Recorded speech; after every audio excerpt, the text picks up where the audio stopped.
Bem, estamos de volta e qual foi a pergunta que ficou no ar? Na verdade, o senhor falou que Paulo entende que muitos dos problemas que aconteciam em Corinto se davam por causa da falta de autoridade. Não só Paulo, outros também foram vendo isso com o tempo. E o senhor falou que, se olhamos as comunidades joanitas, elas não sobreviveram por causa disso exatamente. Que nenhuma comunidade sobrevive neste mundo só sob o aspecto do carisma. E aí foi quando eu perguntei, e hoje, por que é que muitas comunidades, embora não católicas, mas cristãs, sobrevivem sem esse aspecto da hierarquia? É apenas uma aparência que sobrevive. Primeiro, não tem um corpo de doutrinas sério e estável. Não tem um credo único e também estável. Em terceiro lugar, tem sempre uma figura carismática com máxima autoridade, que são esses pastores de televisão que você conhece. Portanto, não é que vivam à vontade. Pelo contrário, eu acredito que sigam pedissequamente esses pastores aí, ao pé da letra. E não fazem o que eles proíbem. E eles dominam. Eu acredito que mais que nós católicos. Certo? E isso através de um método fundamentalista, né? Ao olhar para televisivo, mediático, não é? Sim. Mas estão lá.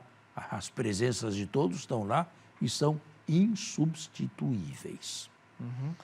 E a comunidade de Corinto, voltando ao texto, quando recebeu as orientações de Paulo, acolheu? E o fez de Paulo bom fez grado? uma viagem relâmpago a Corinto e foi maltratado. Foi muito mal recebido pelos coríntios, ainda com a divisão. Voltou para Éfeso e escreveu a famosa Carta das Lágrimas, que não chegou até nós. Que pena. Pois é. Finalmente foi informado pelos seus companheiros missionários, Timóteo e Tito, que havia a paz se consolidado e que eles se sentiam muito tristes de terem feito Paulo sofrer. E aí Paulo escreve a segunda carta que nós temos no Novo Testamento. Foi uma fundação longa e depois um contato agitado entre o apóstolo e a sua comunidade, e leve em conta que o mundo de então não tinha as facilidades de comunicação que nós hoje temos. Tudo isto para chegar daqui lá levava 1 mês, levava 2 meses, né? Eu creio que nós, no próximo programa, antes de entrarmos no outro tema, ainda devamos voltar ao livro dos Atos, talvez para concluí-lo, não sei. Mas eu tenho percebido até agora, padre, que em todas as andanças, quer seja de Paulo, quer dos outros, né, que começaram também, juntamente com Paulo, a obra missionária do movimento cristão, todos eles passaram por uma espécie de via sacra, uma via crucis. Seria esse o estilo de Lucas escrever sua teologia? Ou esse era de fato o estilo que todo missionário devia passar, que é o martírio? O senhor entende minha pergunta? Mais ou menos, mas Lucas tem um estilo seu. Colocar mais que pode panos quentes, panos frios, nas fervuras, sabe? Ele não mostra muito choques, prefere ou silenciar ou passar por cima. O que nós tivemos no início foram diversas linhas cristãs. diversas, isto é, diversos modos de se compreender Cristo. Tiago não era Paulo, Pedro não era Tiago, né? Diversos modos. E outros mais cujo nome nós não sabemos mais hoje. Agora, com o tempo, algumas linhas, ou diversas linhas cristãs, se foram enfraquecendo até terminarem, desaparecerem, e foi se impondo e engrossando sempre mais a linha paulina. A ponto de hoje, nós podermos dizer que as grandes igrejas cristãs, todas elas são paulinas, todas elas seguem a linha de Paulo. Outras linhas não chegaram mais até nós. Nós temos um cristianismo paulino. Também, o que escreveu, ou o que lhe foi atribuído, é a metade do Novo Testamento, né? Por assim dizer. Né?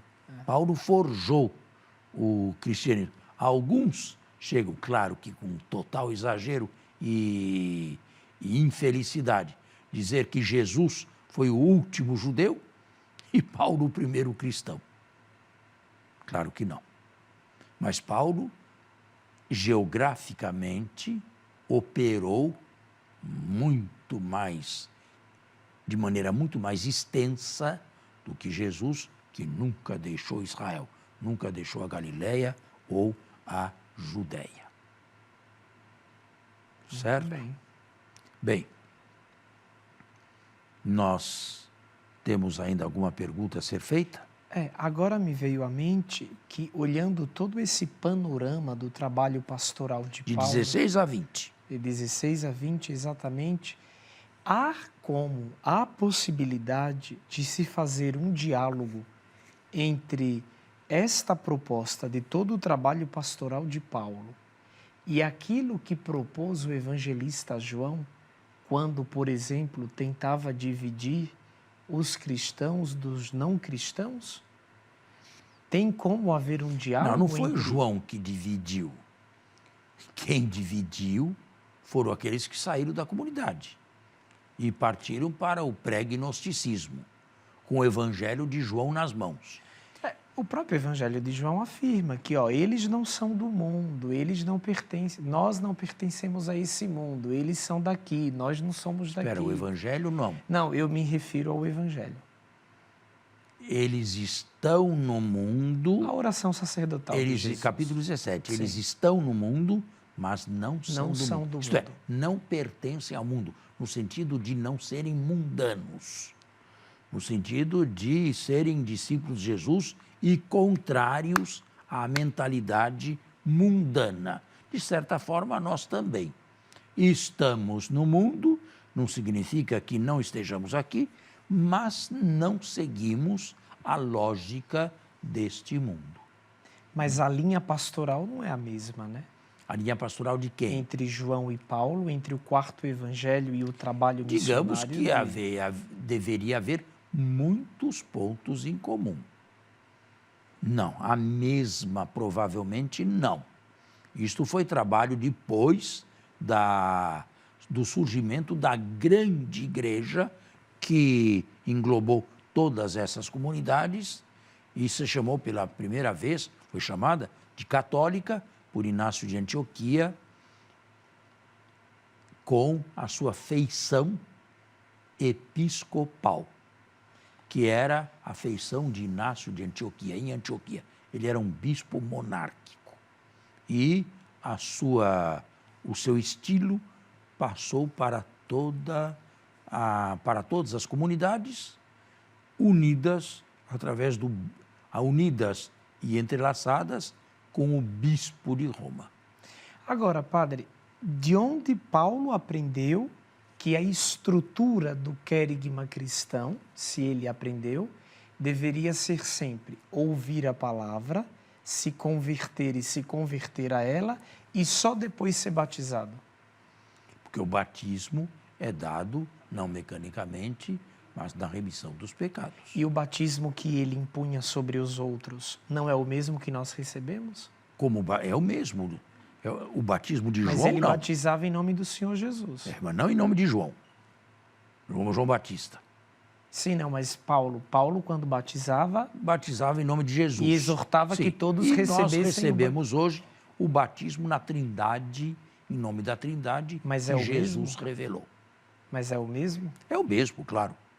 É o mesmo. Aqui é o mesmo, em nome de Jesus ou em nome da Trindade, que foi revelada por ele. Quem conhecia a Trindade sem Jesus? Não é? Os germens trinitários estão todos no Novo Testamento, sobretudo nas cartas de João. Agora, os germens, havia necessidade de aquilo ser submetido a uma lógica cerrada para não fazer de um mistério um segundo mistério, ou elevá-lo à segunda potência. E isto foi feito nos famosos concílios trinitários e cristológicos, levando-se em conta e usando uma linguagem até filosófica que não aparece nos textos do Novo Testamento. Bem, estão nos dizendo que chegou a hora de finalizarmos. Que então, pena. mas nós continuamos se Deus quiser. Eu desejo, mais uma vez, como sempre, uma semana agradável a todos e um encontro esperado para a próxima semana, se Deus quiser. Obrigado. A você e a sua família, um abençoado domingo. Fique na paz do Senhor.